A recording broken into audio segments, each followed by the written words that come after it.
સાબરકાંઠા લોકસભા બેઠક પર ભારતીય જનતા પાર્ટીના શોભનાબેન બારૈયાએ 1,55,682 જેટલા મતોથી વિજય થયા હતા। સાબરકાંઠા લોકસભા બેઠક પર ભારતીય જનતા પાર્ટીના શોભનાબેન બારૈયાની જીત થઈ છે। 1,55,682 જેટલા મતોથી શોભનાબેન બારૈયા વિજય થયા છે। જો કે સાબરકાંઠા લોકસભા ભાજપના શોભનાબેન મહેન્દ્રસિંહ બારૈયાને 6,77,318 કુલ મત મળ્યા છે, જ્યારે તેની સામે કોંગ્રેસના ઉમેદવાર ડોક્ટર તુષાર ચૌધરીને 5,21,636 મત મળ્યા હતા, જેમાં શોભનાબેન બારૈયાની 1,55,682 લીડથી જીત મેળવી હતી। ત્યારે સમર્થકો દ્વારા શોભનાબેન બારૈયાને અભિનંદન પાઠવ્યા હતા।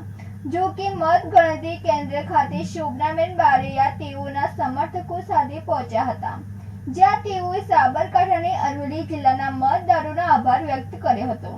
સાથે જ ભારતીય જનતા પાર્ટીના શ્રેષ્ઠ નેતૃત્વને પણ અભિનંદન પાઠવ્યા હતા। અનેક સમીકરણો વચ્ચે જીત તરફ આગળ વધી રહ્યા છે, ત્યારે તેઓની જીત નિશ્ચિત હોવાનું માની રહ્યા છે। સુરેશ થોરી સાથે નંદિની જોશી, સિટી ન્યૂઝ હિંમતનગર।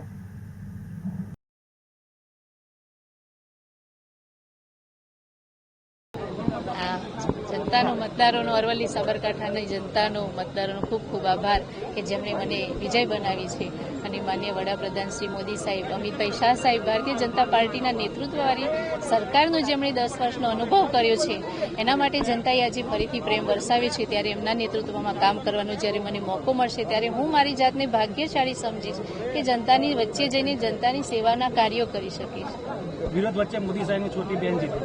હા, મોદી સાહેબે એવા સમયે મને છોટી બહેન કહી હતી કે જ્યારે મેં મારો ભાઈ 20 દિવસ પહેલા ગુમાવ્યો હતો, અને એવા સમયે જ્યારે મોદી સાહેબે મને છોટી બહેન કીધું, ત્યારે એમનું જે પીઠબળ મને લાગ્યું, એમણે જે ભાઈ તરીકેની ભૂમિકા ભજવી હતી, એના કારણે જનતાએ ભરોસો મૂકીને મને વિજય બનાવી છે। રાત દિવસ તમે પ્રચાર પણ કર્યો? હા, પ્રચાર પણ અમે કર્યો તો અમારી જોડે કાર્યકર્તાઓ, અમારા ધારાસભ્યશ્રીઓ, મંત્રીશ્રી અમારી સાથે જોડાયા હતા, એમનો ખૂબ મને સહકાર મળી રહ્યો। હિંમતનગર ખાતે ભાજપના ઉમેદવારના વિજય બાદ જિલ્લા કાર્યાલય બંધ રાખતા વિવાદ સર્જ્યો હતો। ભાજપના ઉમેદવારના વિજય બાદ જિલ્લા કાર્યાલય બંધ રખાતા વિવાદ સર્જાયો હતો, જેમાં ભાજપ ઉમેદવાર શોભનાબેન બારૈયાનો 1.5 લાખથી વિજય બન્યો હતો, અને વિજય બાદ જિલ્લા ભાજપ કાર્યાલયને તાળા લગાવી દેવાતા સવાલો ઉભા થયા હતા। આ જિલ્લા કાર્યાલય સાબરકાંઠા જિલ્લાના મુખ્ય મથક હિંમતનગરના હાથમતી પુલ પાસે આવેલ છે। બિંદેશ માંડલિયા સાથે તનિષા પરમાર, સિટી ન્યૂઝ હિંમતનગર।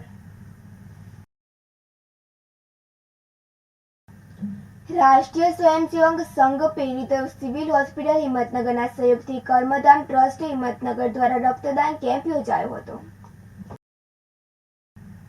રાષ્ટ્રીય સ્વયંસેવક સંઘ પ્રેરિત સિવિલ હોસ્પિટલ હિંમતનગરના સહયોગથી કર્મધામ ટ્રસ્ટ હિંમતનગર દ્વારા આજ રોજ તારીખ 5મી જૂન RSSના દ્વિતીય સરસંઘચાલક પરમ શ્રદ્ધેય શ્રી ગુરુજીની પુણ્યતિથિએ કર્મધામ કાર્યાલય હિંમતનગર ખાતે રક્તદાન કેમ્પ યોજવામાં આવ્યો હતો, જેમાં કેમ્પમાં રક્તદાતાઓ દ્વારા 30 યુનિટ રક્ત એકત્ર થયેલ છે।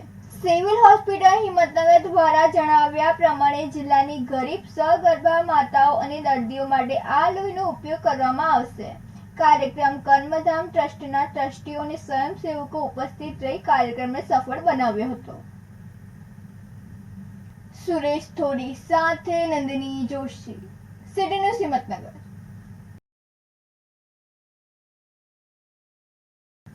હિંમતનગર શહેરમાં વિશ્વ પર્યાવરણ દિવસની ઉજવણી કરવામાં આવી હતી।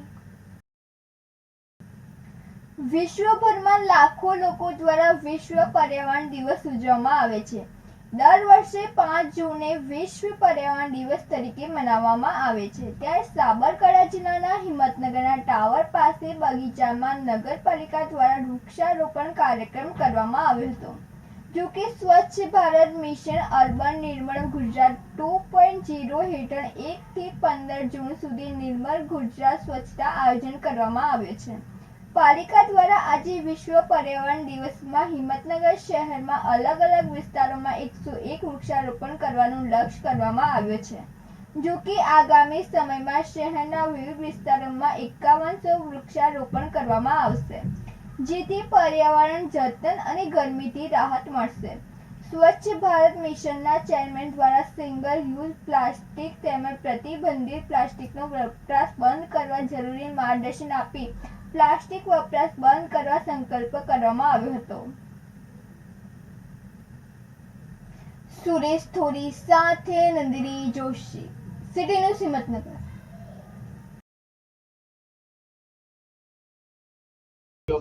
આજે 5 જૂને વિશ્વ પર્યાવરણ દિન નિમિત્તે હિંમતનગર નગરપાલિકા દ્વારા શહેરના વિવિધ વિસ્તારોમાં 101 વૃક્ષ વાવવાનું આજે લક્ષ્યાંક છે અને આગામી દિવસોમાં હિંમતનગર નગરપાલિકા વિવિધ વિસ્તારમાં 5100 વૃક્ષો વાવશે. એના કારણે પર્યાવરણનું જતન થશે અને હિંમતનગર શહેરમાં લીલોતરી વધશે અને જે અત્યારે હાલ જે આપણે કાળઝાળ ગરમીનો સામનો કરી રહ્યા છીએ તે આવનારા દિવસોમાં વૃક્ષો વાવીને આપણે ગરમીમાં મહત્તમ અંશે ઘટાડો કરી શકીએ. એના માટેની હિંમતનગર નગરપાલિકાની એક નેમ છે. હિંમતનગરના સૌ નગરજનોને આ નિમિત્તે હું એક આહ્વાન કરું છું કે પોતે પણ પોતાની રીતે પોતાની આસપાસ જ્યાં પણ વિસ્તાર હોય ત્યાં એક છોડ વાવીને હિંમતનગર નગરપાલિકાના આ પ્રયાસમાં સહયોગ આપશે તેવી અભ્યર્થના સાથે વિનંતી.